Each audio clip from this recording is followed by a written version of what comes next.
Odyssey is the map. Interesting choice by Dimaga. Maybe he watches the cast and he sees me talk about how this is such a great map for Zerg.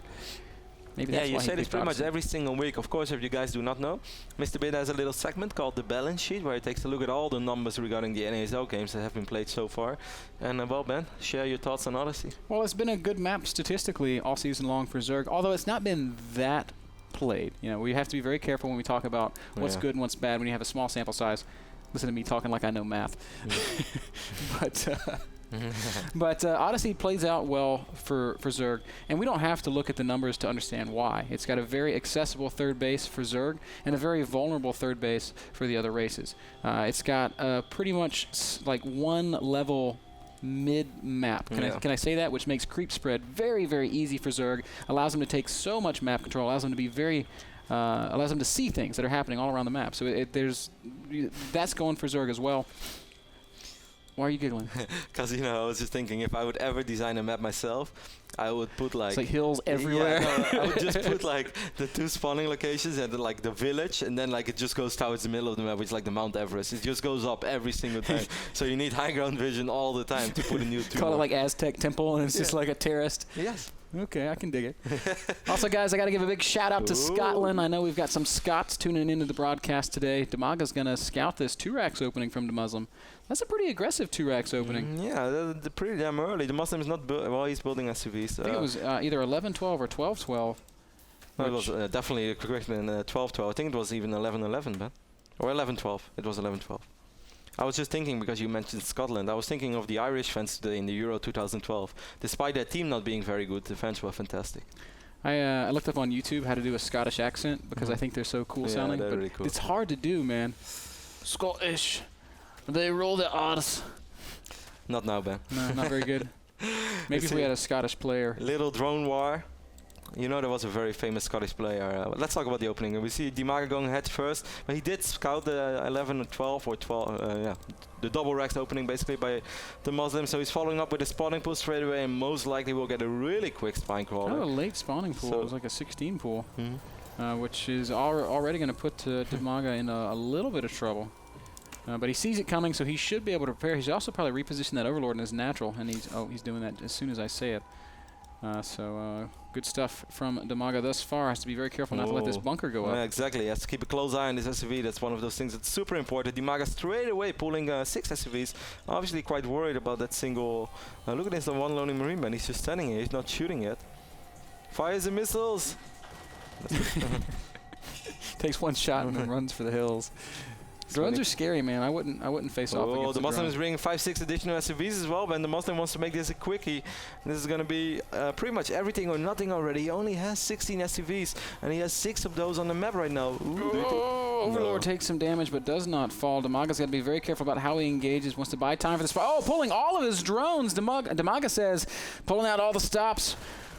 We're going to stand here, and we're going to stand united. Taking some serious damage already. Gets the surround off. He's going to get a pretty decent surround. He's going to get a very good surround. The Muslim, all of his units are surrounded, man. The Marines Send doing the a little bit drones of back. damage. Dimaga taking some heavy damage on those drones, all the way down to 11 drones against 14 SCVs. It was totally worth it. It was totally worth it because it's 2 hatch against 1 base. The Muslim's reactions, 2 more barracks. He's going to go all in with Marines and SCVs. And the worst thing is, Ben, like the Muslim already has very few SUVs, but a few of those were still on the map as well. Now if the Muslim micros this exceptionally well, no, there's just too many Zerglings. The Muslim losing all those Marines, that's really going to hurt his follow-up as well. This is really, really good for Dimaga. That's exactly what he does. Yep. But man, kills all those Marines. That's going to further delay any like additional all-in from the Muslim, who still hasn't decided to throw down a command center. He's not going to throw down a command center. He's going to go all in. The question is just when. Let's take one more look at how Dimaga shut down that Marine pressure here. As a little instant replay action. Drones, so many drones, and I say this all the time, when you're responding to this, it's better to overreact than to underreact. Yeah. If you underreact, you die. If you overreact, you lose extra mining time. Dimaga pulls tons of drones, cleans everything up. Very well played as we jump right back into the game. We can see that Dima's just been adding as many drones as he possibly can fit in. He's also getting an extra spine crawler. He sees that there's no base on the low ground. And he also sees the Marine count. He's doing a very good job of being active with these Zerglings. And he says, ooh, this feels fishy. I'm going to add one more spine just to be extra safe. Yeah, why not? He knows he's in good shape. He knows how quick those Rexes were. And he also knows that the Muslim brought 5-6 SUVs in that fight. And the Muslim definitely didn't do the damage to justify his opening. And certainly not pulling those SUVs. So Dimaga knows. As long as I get... Oh, I already has spine crawl. I think he canceled it then. Maybe he did. So he's just replacing that initial spine. That could be a bit dangerous. Dimaga's droned really hard. He's up at 29 drones, and he's making 6 more. Marines are going to poke forward and take a shot at these Lings. I love how the Muslim is doing this. First with a decent squad, but not everything, you know, kind of just giving away. I just want to poke. I just want to try to force a queen back, perhaps. Maybe pick off a tumor.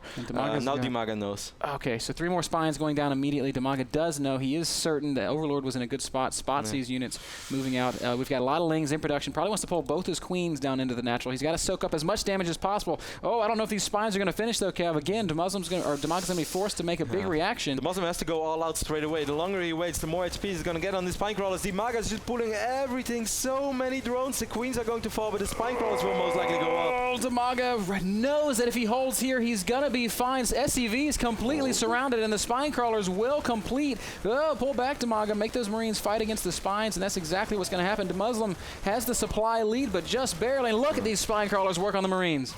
Beautiful. Now a couple of Zerglings streaming in. The Muslim losing most of those Marines, passing those spine crawlers. Man, that was really the Brerlock wall that you shouldn't have passed. GG from DeMuslim. Well played by Dimaga. Great job holding off the aggression.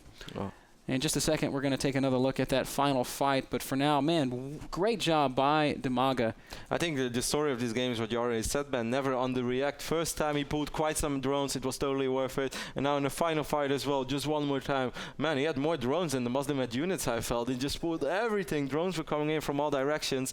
And all he needed to do, like he brought those 2 queens as well. They soak up so much damage. But the Muslim needs to focus those things, because if he doesn't, they're going to do a lot of damage. But if he does focus them, then the spine crawlers will go up. So the Muslim didn't really have a choice. And if he wouldn't focus either of those 2, nothing would ever happen. This is great snap decision making by Dimaga. Knowing all I have to do is survive until the spines finish. That's exactly what he does do. And even though DeMuslim's actually ahead in supply here, it doesn't matter because Dimaga is in a recoverable position and DeMuslim is not. So excellent job. Our switcher's doing a little bit of mixing here, a little back and forth action. I was a bit curious about that one Overlord. He shot it like 3 times and then he kept it alive with 2 HP. But on that moment, I don't think it made any difference because 4 spine crawlers is just too much. Some wasted damage output, but at the same time, it didn't matter. Dimaga had stabilized. He was safe. Evens up the series 1-1. That last game brought to you by GameMinder, the smartphone app that allows you to set reminders for video game releases and North American Star League broadcasts. Guys, very short break, and then the rubber match, the decider. Who wins and who loses, I don't know yet, but we're going to find out after this short commercial.